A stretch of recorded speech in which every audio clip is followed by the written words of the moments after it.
سلام، عارضم به حضور مبارک شما که این روزا افعی زخورده ولایت همینجوری داره دور خودش میپیچه. عظمای بخت برگشته هم سینه خیز رفته پای مذاکره با شیطان بزرگ، هم داره شب و روز از طرف حسابا سیخ و سنبه دریافت میکنه. ایرانی ها باید بدونن که درهای تجارت به روی اونها باز نشده است. یک روز بعد از سخنان توهین‌آمیز معاون وزیر خارجه آمریکا، دیشب وزیر خارجه آمریکا هم در مصاحبه با CNN با ادبیاتی تند درباره ایران صحبت کرد. وزیر خارجه آمریکا در سخنان گستاخانه‌ای این رو هم گفت که با توافق گام اول برنامه هسته ایران خشکانده شد.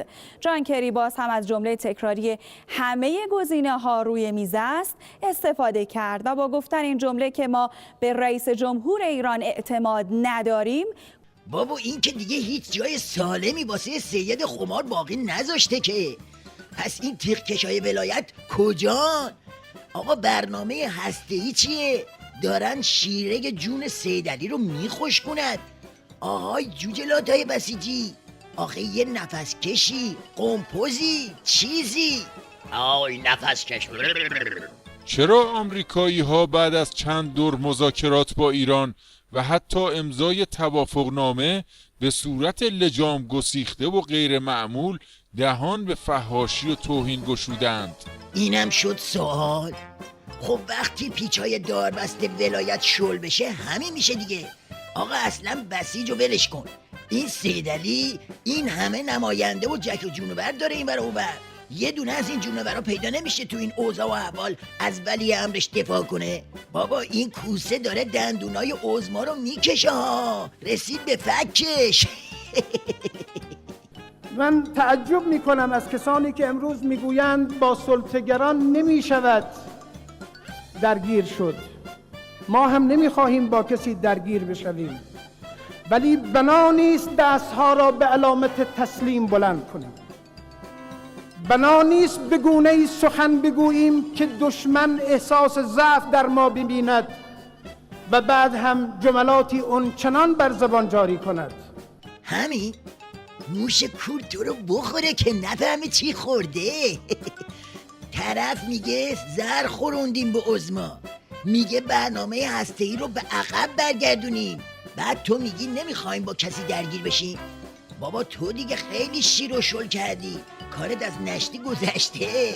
آقا اینطوری نمیشه، خود سیدعلی باید وارد بشه. چی؟ وارد شده؟ کو؟ امروز متاسفانه انسان مشاهده می کند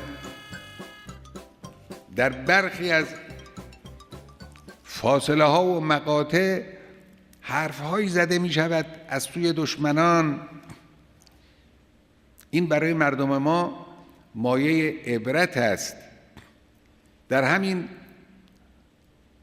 مذاکرات گوناگونی که در این روزها انجام میگیرد، ملت ایران این مذاکرات رو زیر نظر داشته باشند.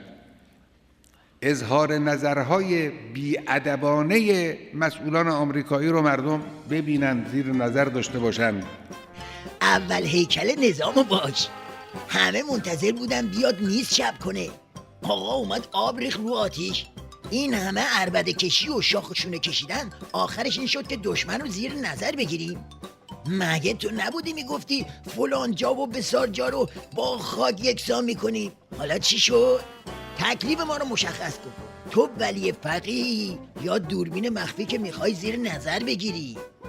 مشکلات کشور را تنها یک چیز حل میکند، اون هم عبارت است از نگاه به ظرفیت‌های درونی که این ظرفیت‌ها هم بسیار است، بیشمار است بحمدالله. شیخ فری کجایی؟ سیدعلی دوباره شروع کرد. یه تیکه اداشو در بیار کوسه حال کنه. اون چنان میاد لحنی به کار میگیره یه گوشه‌ای که آقا نگاهتون به ملتتون باشه، به داخل باشه،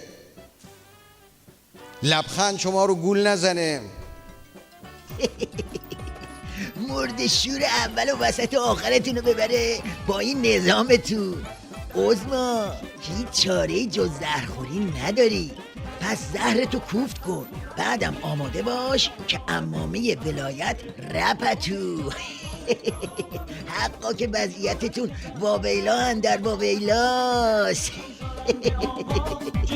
شده هماش ماشالله